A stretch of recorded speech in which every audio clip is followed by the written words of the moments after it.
The sharp hiss of a Coca-Cola can echoed through the stillness of the Apex office on the 42nd floor in Manhattan. Oops. A woman's voice rang out syrupy sweet, deliberately fake. And then, a stream of dark soda poured straight down onto Monica Harris's curls, soaking her navy blue blouse. Jessica Whitmore, the brand director, burst into laughter and tossed the empty can onto Monica's desk, like she'd just finished some cruel little prank. Thought you needed a little refresh for those bland ideas of yours. Laughter erupted behind her. Brad Mitchell was already holding up his iPhone 15, recording the scene. Samantha, the HR assistant, filmed with one hand while quickly typing out a caption for social media. When you hire for quotas, not competence. Diversity shower. Reality check. The glass-walled meeting room, once a hub for creative strategy, had now morphed into a fishbowl of corporate cruelty. Monica didn't flinch. She stood still, brown eyes forward, no panic, no reaction, just a silence so heavy it made the air feel thick. Jessica stepped closer, smirking. Your problem, Monica, is you don't know your place. A few people glanced over. A few looked down at their shoes. But no one said a word. Monica calmly picked up her phone, not to call for help, not to report it to HR. She just typed one single line. You've just made the best decision of your lives. At that moment, no one understood what she meant, but in just a few minutes, they all would. The office was still buzzing with laughter. Phones kept vibrating as the video of the Coca-Cola shower spread like wildfire in the internal group chat. Brad hunched over his screen, checking the emoji reactions. Samantha nodded approvingly. We should totally post this on TikTok. It's gonna blow up.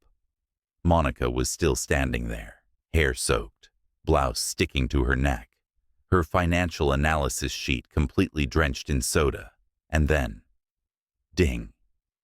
The executive elevator, the one reserved strictly for the board of major shareholders, suddenly opened. No one looked at first. Not until 3 men in black suits stepped out, eyes straight ahead, silent and sharp. And then he walked out. Damian Cole. Tall, calm, impeccably dressed in a Tom Ford suit that cost more than the department head's annual salary. But what made the entire office freeze wasn't his wealth. It was his eyes, locked directly on Monica, burning with fierce protection. Monica, are you all right? Jessica blinked rapidly. Brad dropped his phone. Samantha stammered, Wait, isn't that the CEO of Sterling Holdings? Damian strode toward Monica's desk. Without a word, he removed his blazer and gently placed it over her shoulders, then turned to his security team. These 3. Escort them out of the building. Now. Jessica screamed. Who do you think you are to? Wrong question. Damian cut her off, voice ice cold. It's not who I think I am. I am the majority owner of the conglomerate that controls Apex Marketing. Dead silence. And in that moment, for the very first time, every gaze in the room turned to Monica. Not as the black assistant, not as a diversity hire, but as the woman who just made an empire bow its head. Before today, Monica Harris was just a name people whispered behind closed doors. She graduated from a public school, carried the last name of a working-class immigrant family, walked into Apex Marketing with a neat, humble resume, but a razor-sharp mind. And that was the problem. At this office, talent alone wasn't enough, not without the right background. Monica was labeled the quota hire, HR's checkbox for diversity. Her ideas, from brand campaigns to data analysis proposals, were routinely tweaked just enough to be claimed by someone else. And who got the credit? Always the elite performers, from Ivy League schools and private networks. In meetings, when Monica spoke, no one listened. But 10 minutes later, someone would repeat her exact words and get praised for being innovative. She didn't fight back, didn't complain. She just kept working, quietly. And while they dismissed her, she was documenting everything. Voice memos, emails with subtle jabs and coded language, hallway camera clips capturing the sneers, the covert recordings, the looks. In her personal hard drive, every quiet act of discrimination was being pieced together into one complete, undeniable picture. The quieter you are, the more they assume you've accepted your place. But in truth, you're just giving them enough rope to hang themselves. Monica didn't expose them immediately. They'd spin their own web and walk straight into it. At Apex Marketing, Monica Harris never wore a wedding ring. She arrived on time, stayed later than everyone else, ate lunch alone, never showed off a partner's photo, never mentioned anyone except her mother, a retired nurse in Queens. No one knew that every Friday, her husband came to pick her up, not at the main entrance like everyone else, but waiting quietly in the underground parking lot inside a sleek black SUV with a private driver. No one noticed the Patek Philippe watch on her wrist. Simple, elegant, but worth more than a luxury apartment. And absolutely no one knew that Monica was the wife of Damian Cole, chairman of Sterling Holdings. She kept it hidden, not because she was ashamed, but because she refused to take shortcuts. "I don't want anyone seeing me as your shadow," Monica once told Damian the night before she started the job. "I want them to measure me by my mind, not by the name Cole." He didn't argue. He just said one thing: "Then I'll stay in the background. But if anyone hurts you, I'll step forward." And for 6 months, Monica kept her promise. She worked like everyone else, endured what every underrepresented employee knew all too well. But behind that quiet, steady presence was a mountain of organized data, a plan, carefully designed, painstakingly built. Monica's humility was never surrender. It was preparation. Preparation for the moment when truth wouldn't need to scream, because it would speak for itself. Racism at Apex Marketing didn't always show up as a Coca-Cola can or an open insult. Sometimes it came in the form of a passive-aggressive emoji, a smirk sent in a private group chat called Apex Elites. That was the digital playground where Brad, Jessica, Samantha, and a few other employees posted daily snapshots of Monica, often taken without her knowledge, paired with cruel captions like, "Today's quota token dressed corporate again, still looks like the copy room assistant." She eats lunch alone. Did no one teach diversity hires how to socialize? Should we send her an Uber, or is the Bronx subway still running fine? Every line, every jab. Monica saved them all. No deleting, no fighting back, just archived. They thought she was just a quota hire, a diversity box checked, a face to color up their HR reports, someone who didn't belong. But what they didn't know was that the woman they mocked held the exclusive intellectual property rights to Prometheus, Apex's very first AI-powered behavioral analytics system, now valued at $47 million. And the name listed on the patent? Monica Harris. While they were busy crafting memes, she was writing machine learning algorithms. While they chased likes with ridicule, she was designing the very blueprint that would one day make their entire system collapse. Using the data they so carelessly generated, she never needed to shout to be seen. All she had to do was let them expose their own smallness under the brightest light of justice. The auditorium at Apex Marketing was lit up, but not by stage lights like the company's usual awards nights. This time, it was the light of truth. As one by one, photos, messages, and videos lit up the giant screen. An email from Jessica to her colleagues. "New diversity hire started today. Want to bet how long till she's back in the Bronx? A covert photo from Brad. Missing maid spotted. Somebody call her an Uber. And finally, the Coca-Cola video. The hiss of the can, the explosion of laughter, the mocking voice saying, "Diversity shower. Well, you wanted fairness, didn't you?" The entire room fell dead silent, and right in the center, Monica Harris stepped forward. No prepared speech, no attempt to tug at heartstrings. She just looked straight at the people who once turned their backs on her and said, "I'm not standing here for revenge. I'm standing here for justice, for myself, and for the thousands who will walk into rooms like this, with skin like mine, backgrounds like mine, and talent like mine." Then she held up a document, an official announcement. The Harris Cole Scholarship Fund, valued at $50 million. Goal: 1,000 full-ride scholarships in tech for young black women over the next 5 years. Because instead of tearing the system down, I chose to rebuild it, better, fairer, and without anyone getting a Coke poured on their head just for being different. What was supposed to be a routine emergency meeting at Apex looked like it would end with a standard corporate apology. But Monica didn't show up to forgive. Reveal everything the company had been hiding in the shadows. On the giant screen, a bold headline appeared: Equiview AI, an artificial intelligence system for detecting covert racial bias in corporate environments. Patent holder, Monica Harris. The room trembled.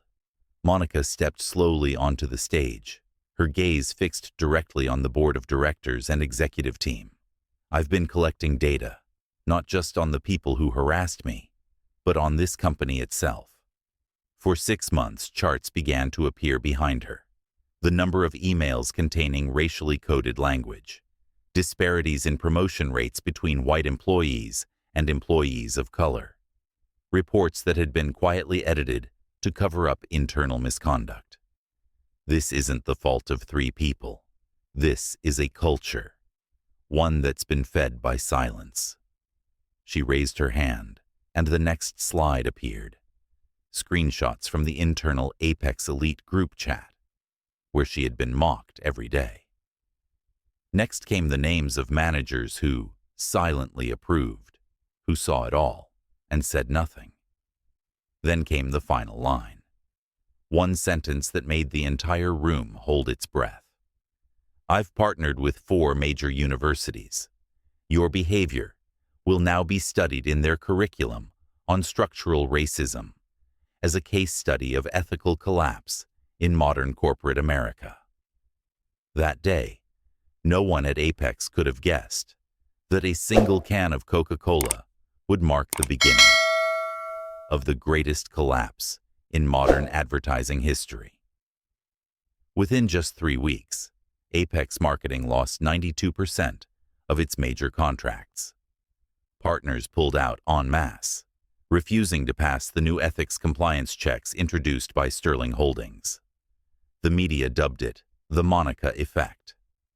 The Apex headquarters, the very building where Monica was once humiliated, was transformed into the Monica Harris Institute for Social Technology, a cutting-edge training center exclusively for students of color, LGBTQ+ individuals, and anyone previously pushed out of the system for not fitting the mold. Monica, once dismissed as a quota hire, was awarded the Nobel Peace Prize for her groundbreaking contributions to social technology and corporate equity. Her invention, Equiview AI, a revolutionary tool that detects racial bias through language patterns, hidden data, and HR behavior, was adopted globally by Microsoft, Apple, and Google. No one laughs at the name Monica Harris anymore. In fact, at a global summit in Geneva, the Secretary General of the United Nations declared, "She didn't just build software. She built the new moral standard for the digital age." All from a single can of Coca-Cola. An empire collapsed, and a revolution was born. 6 months after the Coca-Cola scandal, the phrase Code Monica was officially added to university curricula at Ivy League schools, Stanford, MIT, and Oxford.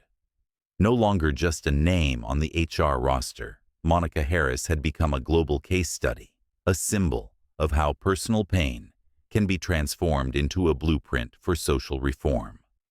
Over 1,000 students of color from marginalized communities received full-ride tech scholarships through the Harris-Cole Foundation, established by Monica and Damien, funded by settlement payouts and equity transfers following the Apex lawsuit, and those who once laughed at Monica. Jessica is now featured in PowerPoint slides on toxic leadership. Brad is a textbook example in workplace training courses about microaggressions. Samantha, the one who once posted a story mocking Monica for eating lunch alone, is now frequently cited in academic papers about bystander culture and collective apathy. At a United Nations conference, one speaker put it simply, "Code Monica isn't a line of code, it's a moral code. It proves silence can be resistance if you know how to turn it into evidence and turn evidence into change." At a global conference on equality in Singapore, a leading human rights expert took the stage and said, "Racism doesn't just destroy its victims, it also destroys the perpetrators by stripping away their humanity, their compassion, and their ability to see others as human." Sitting quietly in the front row was Monica Harris.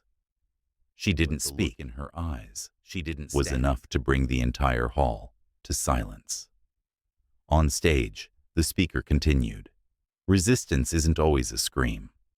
Sometimes it's silence, captured, archived, verified, and turned into evidence. And that evidence, when revealed at the right moment, can be more powerful than any protest." Below the stage, students from around the world stood and applauded. Among them were young people who once felt unworthy of applying because their resumes weren't impressive enough. Now they were studying at MIT, Stanford, NYU, thanks to Monica's scholarship program. Then the final slide appeared. Justice greater than revenge. Revenge is a reaction. Justice is a decision. And Monica Harris chose the harder path, but the nobler one. The force of Monica's story didn't come from rage. It came from relentless quiet, from the determination to never let injustice be accepted as normal. At the Metropolitan Opera House in New York, the audience rose to their feet, applauding the premiere of a powerful new documentary, Code Monica, From a Coca-Cola Can to a Global Reform Movement. On stage, Monica Harris stepped forward, dressed in a simple black suit. Not flashy, not designer, just self-possessed. She looked out into the crowd, a room filled with CEOs, social activists, scholarship students, and her mother. The same woman who once worked night shifts cleaning hospital floors to send her daughter to college. Monica took a deep breath, then spoke, low and steady. "You ask if I wanted revenge? I call it justice." She paused. Her eyes turned toward the massive screen behind her, where the infamous moment from a year ago played in slow motion. The Coca-Cola can cracking open, the soda pouring down her hair, the mocking laughter frozen in time. Because the greatest revolution isn't tearing down your oppressors. It's building ladders so others don't have to suffer what you did. A spotlight drifted onto the front row, where a 15-year-old black boy sat. He had once lived in a shelter. Now, thanks to the Monica Harris Scholarship, he was a freshman studying computer science. Tears ran down his face. "I'm the one climbing that ladder." The theater went completely silent. No one spoke, but everyone understood. From a single drop of Coca-Cola, an entire system was brought to its knees. And from one woman's humiliation, an entire generation had risen.